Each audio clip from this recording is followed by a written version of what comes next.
우리 앞뒤적으로 한 번 더 인사하겠습니다. 질추. 예, 늦게 오신 분은 몰라요. 지금 목사님이 이게 무슨 얘기를 하는 거지? 늦게 오신 분은 모르고 일찍부터 와서 찬양을 같이 하신 분들만 이 단어를 알죠. 무슨 뜻이에요? 즐거운 추석 되세요를 줄여서 요즘 애들은 질추한대요. 즐거운 명절들 되시기 바랍니다.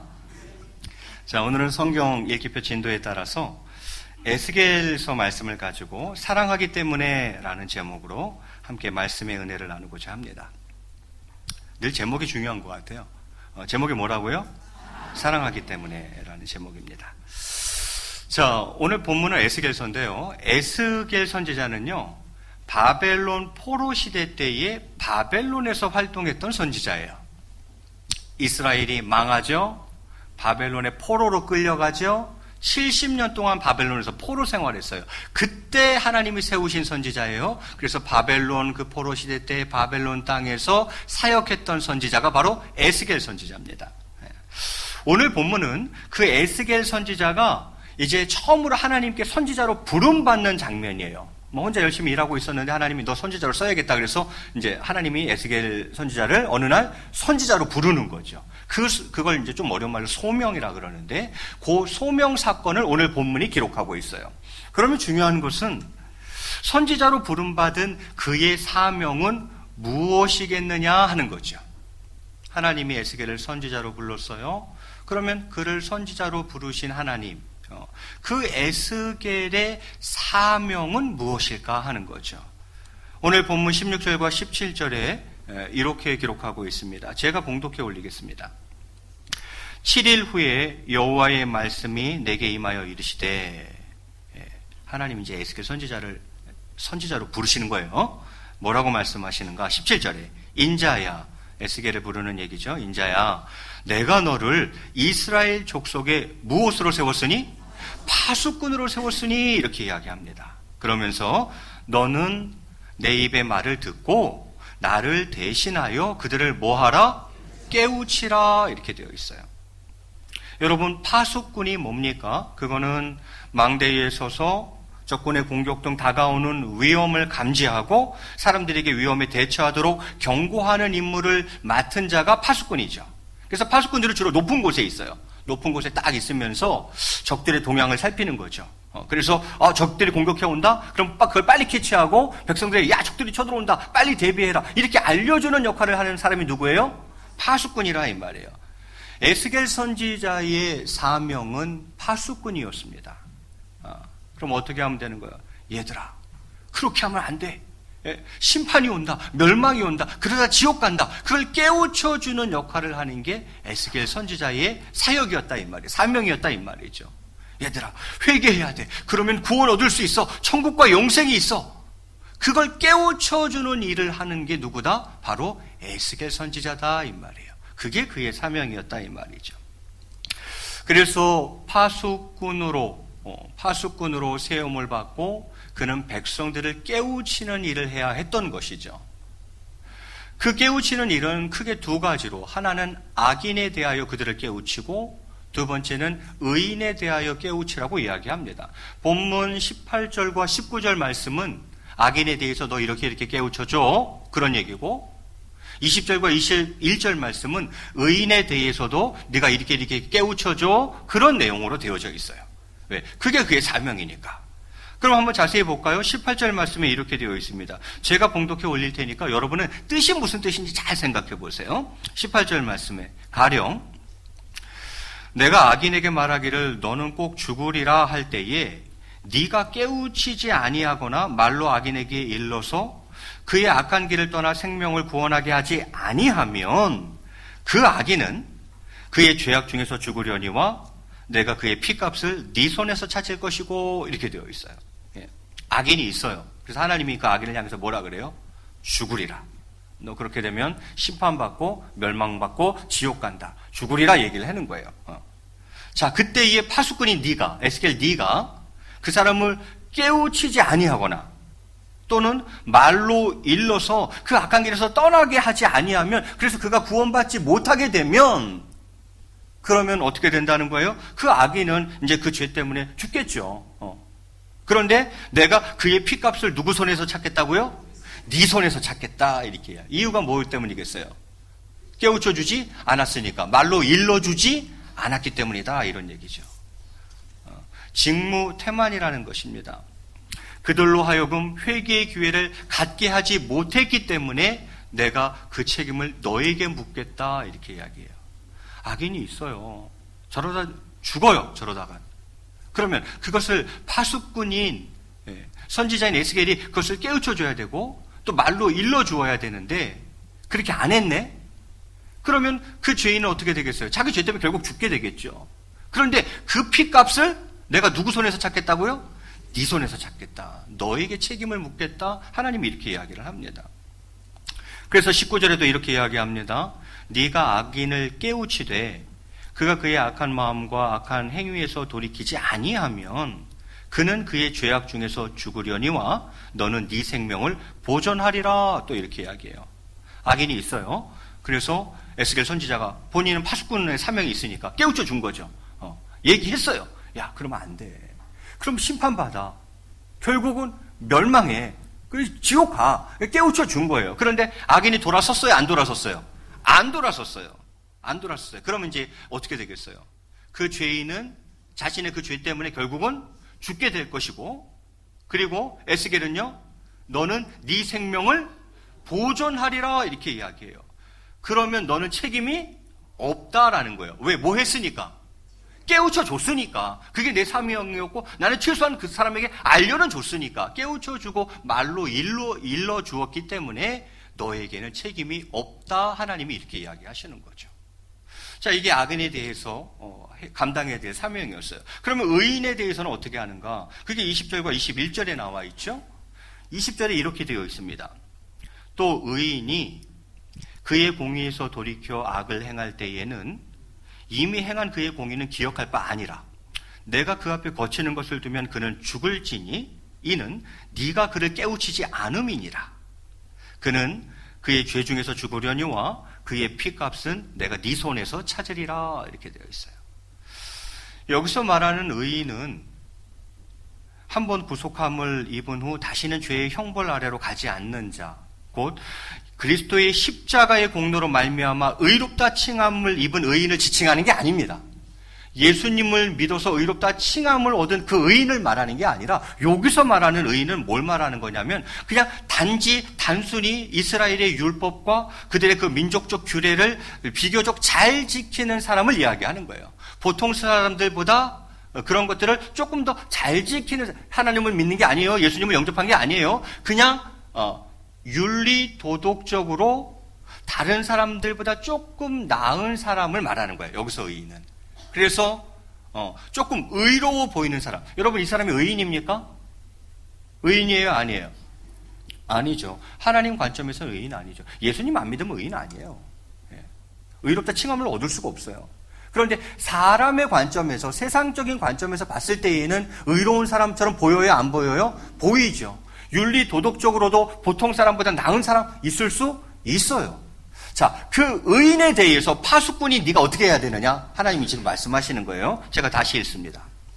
또 의인이 그의 공의에서 돌이켜 악을 행할 때에는 이미 행한 그의 공의는 기억할 바가 아니라 내가 그 앞에 거치는 것을 두면 그가 죽을지니. 그가 왜 죽어요? 이는 네가 그를 깨우치지 않음이니라. 또 이렇게 이야기하세요. 무슨 얘기입니까? 이 세상에는 악인만 있는 게 아니에요. 의인도 있어요.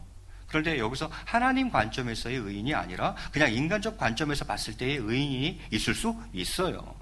그러나 그들에게도 역시 복음을 전해야 한다는 것입니다. 그들을 역시 깨우쳐 주어야 한다는 것입니다. 의인처럼 보인다 할지라도 그 역시도 무엇입니까? 죄인인 거예요.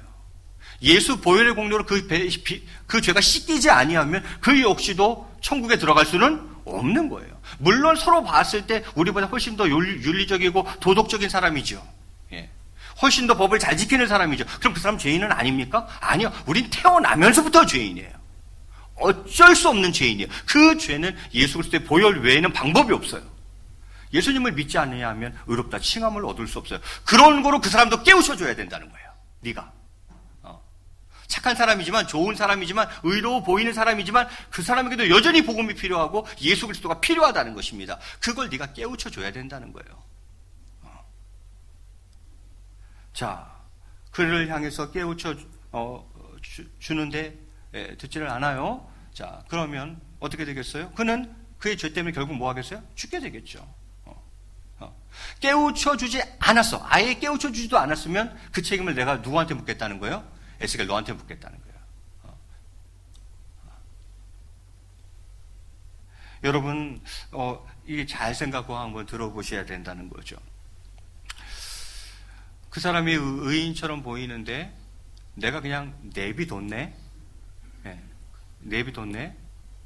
그러면 그 사람은 결국 자신의 죄 때문에 죽게 될 것이고, 그 사람이 죽은 것에 대한 책임은 하나님이 깨우쳐 주지 않은 너한테서 찾겠다는 거예요. 너에게 반드시 내가 책임을 묻겠다라고 하나님이 얘기하시는 대목이죠.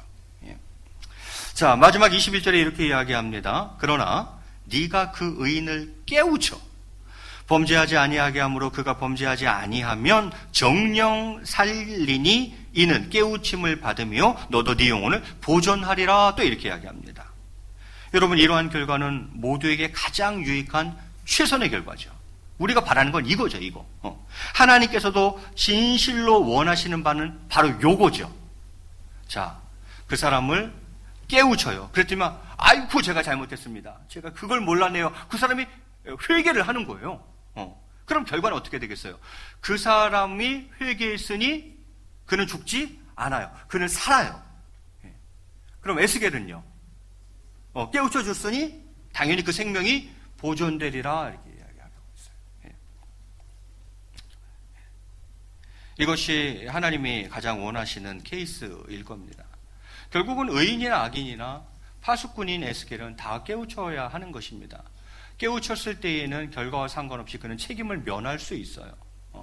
그런데 깨우치지 않았을 때에는 반드시 그 피값을 또 그 책임을 하나님께서 묻겠다, 이렇게 정리할 수 있겠네요. 그러면 오늘 본문에서 가장 많이 나오는 단어는 뭡니까?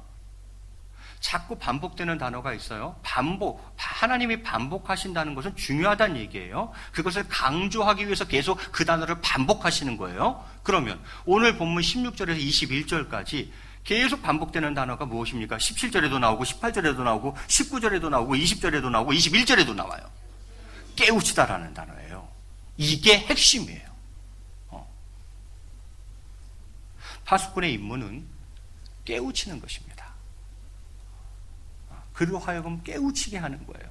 말로 일러주는 거예요. 그렇게 깨우쳐 줬을 때에 그가 돌아서면 제일 좋고, 그러나 그가 돌아서지 않는다 해도 너에게는 더 이상 책임은 없다, 이렇게 하나님 얘기하시는 거예요. 이거를 고스톱 용어로 뭐라 그럽니까? 이런 경우를 너에겐 책임이 없다. 면피라 우리는 이렇게 이야기를 합니다. 피박은 면했다, 이 말이죠. 피박은 면했다. 고스톱을 안 치시는가 보구만요.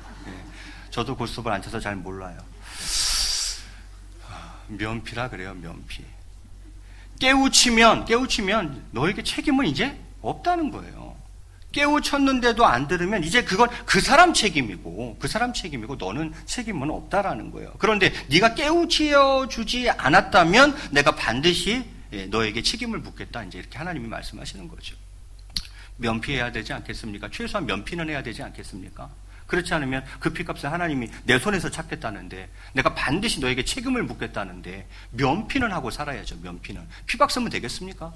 면피는 면해. 여러분, 왜 전도해야 합니까?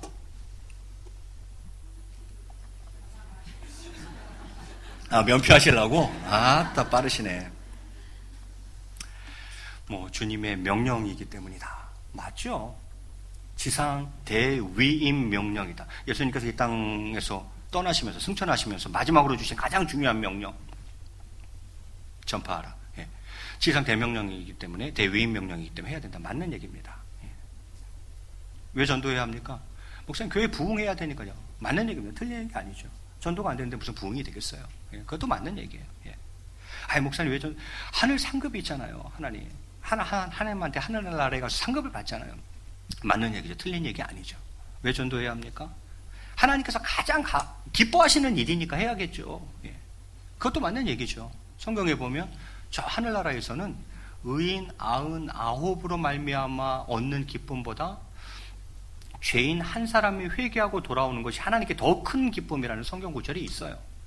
하나님 제일 기뻐하시는 게 이거구나. 그러니까 우리가 전도해야죠. 틀린 얘기 아니죠. 다 맞는 얘기죠.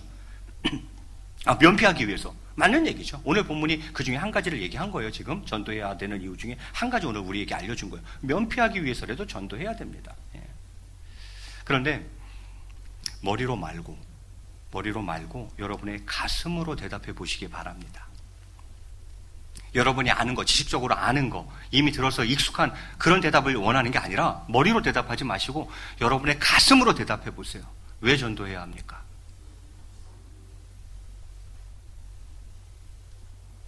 사랑하기 때문입니다. 내 사랑하는 사람을 그렇게 보낼 수 없기 때문이에요. 1912년 4월 14일 세계 최대의 해난 사고가 발생했습니다.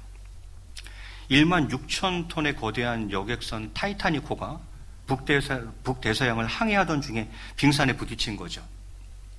그 배에는 구명대가 승객 수의 반밖에 구비되어 있지 않았기 때문에 그때 희생자가 무려 1,517명이 사망합니다. 그런데 승객 가운데 시카고의 무디 교회에 설교하러 가던 존 하퍼라는 부흥사가 있었습니다. 그 승객 중에 존 하퍼. 그는 배가 가라앉자 가까스로 널빤지 하나를 잡고 힘겹게 떠 있다가 역시 같은 형편에 처한 한 젊은이를 발견하고는 그에게로 헤엄쳐 갑니다. 이제 널빤지 잡고 젊은이가 나랑 똑같이 널빤지 잡고 그러고 있으니까 이제 이렇게 해가지고 간 거죠. 이제. 그리고는 묻습니다. 젊은이, 구원 받았는가? 파도가 몰아쳐서 두 사람을 떼어 놓았습니다. 수분 후에, 몇 분이 지난 후에 다시 그들이 조금 또 이렇게 가까워졌습니다. 존 하퍼는 좀 큰 소리로 물었습니다. 젊은이, 하나님과 화해하였는가? 아직 못했습니다. 이때 갑자기 큰 파도가 존 하퍼를 삼켜버렸고 그는 다시는 떠오르지 않았습니다. 그러나 그의 젊은이, 구원 받았는가? 하는 그 음성이 계속 젊은이의 귓가에 그는 맴돌았던 거죠. 그로부터 2주일 후에 그 젊은이가 뉴욕의 한 교회에서 신앙 체험담을 발표하고 있었습니다. 그는 다음과 같은 고백으로 간증을 끝맺었습니다. 그가 간증 맨 끝에 뭐라고 이야기했냐면 저는 존 하퍼 씨의 마지막 구원자입니다. 이렇게 고백을 합니다. 누구 때문에 구원받았다는 거예요? 존 하퍼, 그 사람 때문에 내가 구원받았다. 부흥산지도 몰랐겠지. 저는 그 존 하퍼 씨의 마지막 구원자입니다. 마지막 순간까지도 불신 영혼을 구원하려 했던 존 하퍼의 이 같은 열심이 과연 우리에게도 있는지를 돌아봅니다. 하나님께서는 에스겔에게나 또한 저희에게 바로 이러한 복음전도의 열정을 기대하시는 것 아니겠습니까?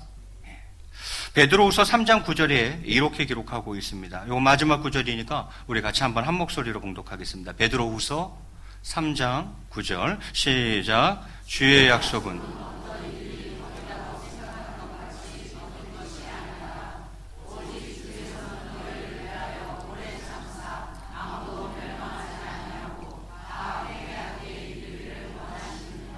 아멘.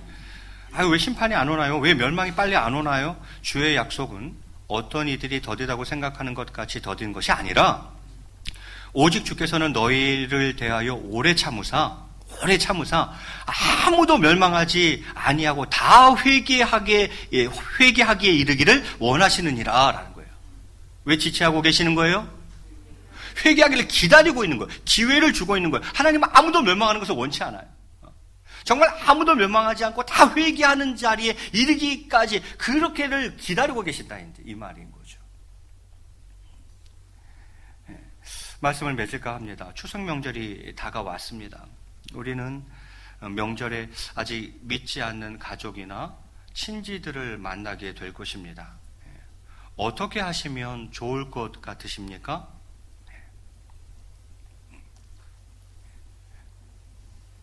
행복한 가정은 영적으로 하나 되는 가정이 행복한 가정입니다. 행복한 가정의 조건들은 많이 있죠. 가족이 무엇입니까? 피부치. 같은 피예요. 육체적으로 하나 된 거죠. 행복한 가정은 육체적으로 하나 된 가정입니다. 경제적으로 하나 된 가정입니다.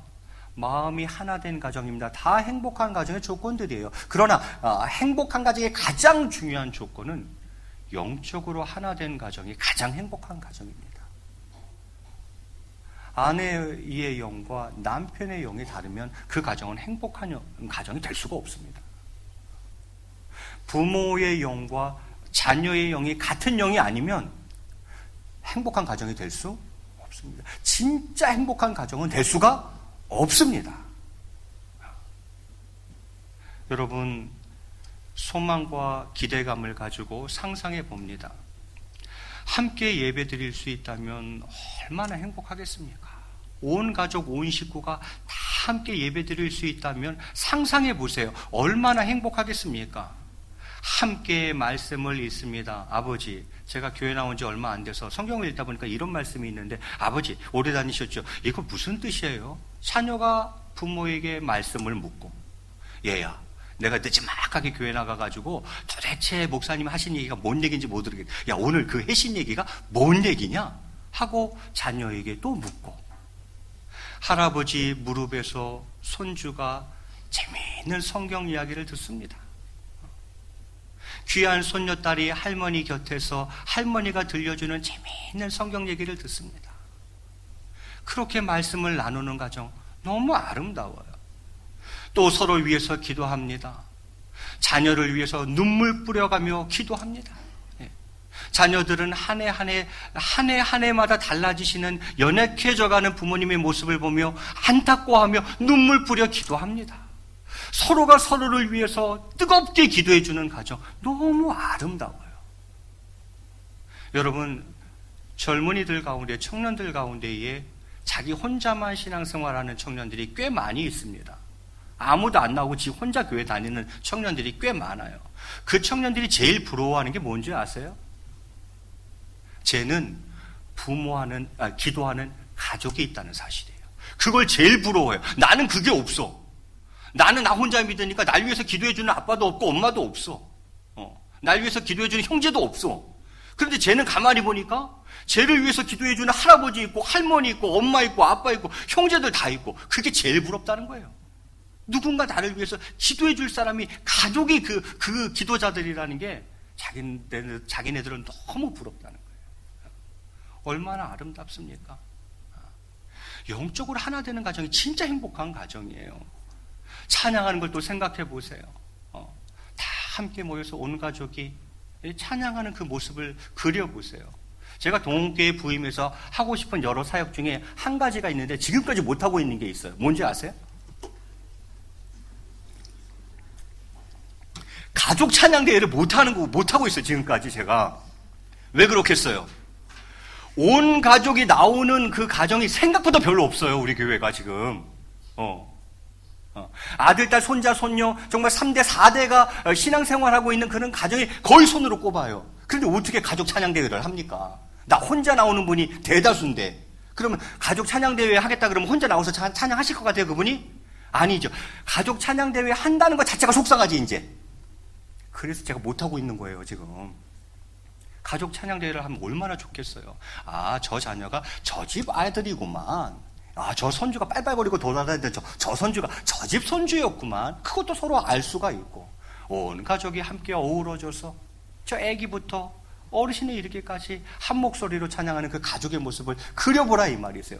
이보다 더 아름다운 것이 어디 있겠습니까? 여러분, 행복한 가정이 무엇입니까? 영적으로 하나 되는 가정이에요. 그러기 위해서 무엇 해야 합니까? 여러분이 믿지 아니하는 가족과 친지들을 깨우쳐줘야 돼요. 최소한 못 쓰지 않기 위해서. 금방 얘기했는데 최소한 뭐를 쓰지 말아야 돼요? 피박을 쓰지 말아야죠. 그거 네가 깨우쳐주지 않으면 깨우쳐 주기만 하면은 걔가 믿든 안 믿든 그걸 책임을 너한테 안 묻겠다니까. 근데 깨우쳐 주지 않아서 걔가 그렇게 됐을 경우에는 내가 그 피값을 네 손에서 찾겠다는 거 아니에요. 너한테 반드시 내가 책임을 묻겠다는 거 아니에요. 피박은 면해야 될 거 아니에요. 깨우쳐 줘야 합니다. 저는 이번 명절이 지나고 아름다운 보고가 저에게 올라왔으면 좋겠어요. 목사님, 복음을 전해놓으라고. 내가 이번 명절에 가서 안 믿는 부모님께 용기를 내어서 복음을 전해놓으라고. 그래서 저는 이제 면피했노라고. 그런 아름다운 보고가 좀 올라왔으면 좋겠어요. 예. 아, 목사님, 제가 가서 얘기했더니만, 생각지도 않게 교회에 한번 나가보겠다네요. 이런 아름다운 보고. 예. 예수님을 믿기로 했노라고. 예수님을 영접했노라고 하는 이런 아름다운 보고가 많이 올라왔으면 좋겠습니다. 여러분, 뭐가 진짜로 즐거운 명절이세요? 한우 소갈비찜 해놓고 지내야 그 명절이 즐거운 명절이에요? 진짜 즐거운 명절이에요? 아니에요. 온 가족이 영으로 하나 되는 게 진짜 행복하고 즐거운 명절이 되는 거예요. 여러분, 이번 명절에 그 누군가 안 믿는 누군가가 이번 명절을 통해서 예수님 믿기로 결단했다면 2019년 이 가을 추석은 잊을 수가 없는 명절이 되는 거예요. 이게 진짜 행복한 명절 아니겠습니까? 여러분, 이런 명절 되시기 바랍니다. 우리 앞뒤적으로 한번 이렇게 인사하겠습니다. 영적인 축복이 있는 명절 되시기 바랍니다. 우리 같이 찬양하고 기도하는 시간 갖도록 하겠습니다.